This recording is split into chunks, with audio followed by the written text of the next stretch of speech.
옛날 깊은 숲속에 아기 돼지 삼형제가 살고 있었습니다. 어느 날 엄마가 아기 돼지 삼형제에게 말했어요. 이제 너희도 컸고 하니 너희만의 방식으로 다가올 노후를 준비하렴. 아기 돼지 삼형제는 각자 자신만의 방식으로 집을 짓기 시작합니다. 첫째 돼지는 이렇게 말했습니다. 높은 배당이면 뭐든 다 좋아. 월세처럼 매달 따박따박 들어오는 높은 배당, 이게 최고지.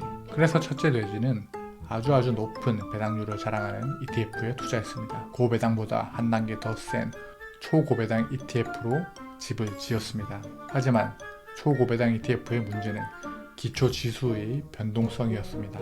기초지수보다 항상 낮은 수익률, 주가가 흘러내려서 배당을 받아도 원금이 줄어드는 상황이 연출됩니다. 미스터 마켓이라는 늑대가 나타났습니다. 늑대가 훅 하고 바람을 불기 시작했습니다. 기초 자산의 고변동성에 흔들리고 공포지수가 급등합니다.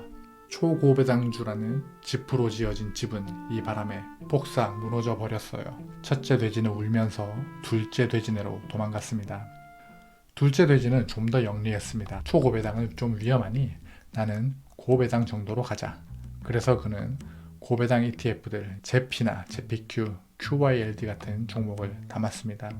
이런 고배당으로 나무집을 지었습니다. 배당률은 8%에서 12%, 초고배당보단 낮지만 그래도 꽤 높은 배당률이었습니다. 둘째 돼지의 집에 도망쳐온 첫째 돼지도 둘째 돼지의 영리함에 감탄했습니다. 이 정도면 기초지수의 변동성은 문제없겠는걸? 하지만 문제가 있었습니다. 고배당 ETF들은 대부분 높은 배당을 주고 횡보장이나 하락장 때 주가 방어가 어느 정도 되었지만 인플레이션을 이겨내진 못했습니다. 물가가 오르면 나의 배당의 실질 가치는 떨어지게 됩니다. 지금 10%를 받고 10년 뒤에도 10%를 받는다면 실질 구매력 기준으로는 5%의 배당률이나 다름없기 때문입니다. 둘째 돼지는 시간이 흐를수록 점점 더 작아진 배당의 의미를 느끼게 되었지만 늑대가 다시 한번 등장해요.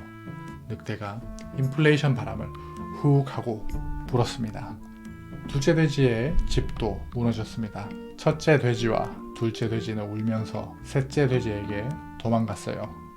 막내인 셋째 돼지는 욕심을 부리지 않았습니다.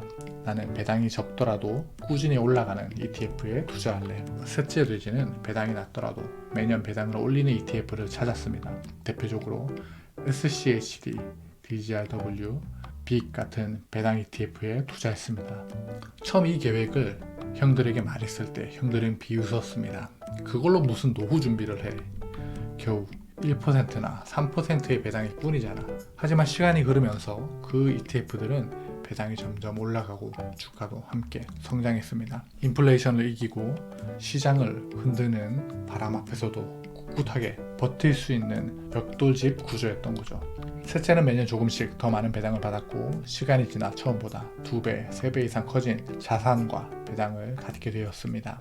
첫째 돼지와 둘째 돼지가 찾아와 문을 열어달라고 합니다. 셋째야, 문 좀 열어줘. 셋째 돼지는 형들을 맞이합니다. 그리고 이어서 늑대가 찾아왔습니다. 이미 호되게 당했던 첫째 돼지와 둘째 돼지는 불안에 떨었지만 셋째 돼지는 주가 상승도 하고 배당도 오르는 배당 ETF에 투자하다 보니 걱정이 없었습니다.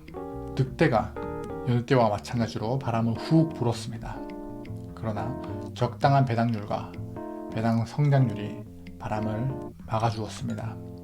늑대가 굴뚝으로 들어와 인플레이션을 일으키려고 해도 적당한 주가 상승에 의해 굴뚝으로 가는 길도 막혔습니다.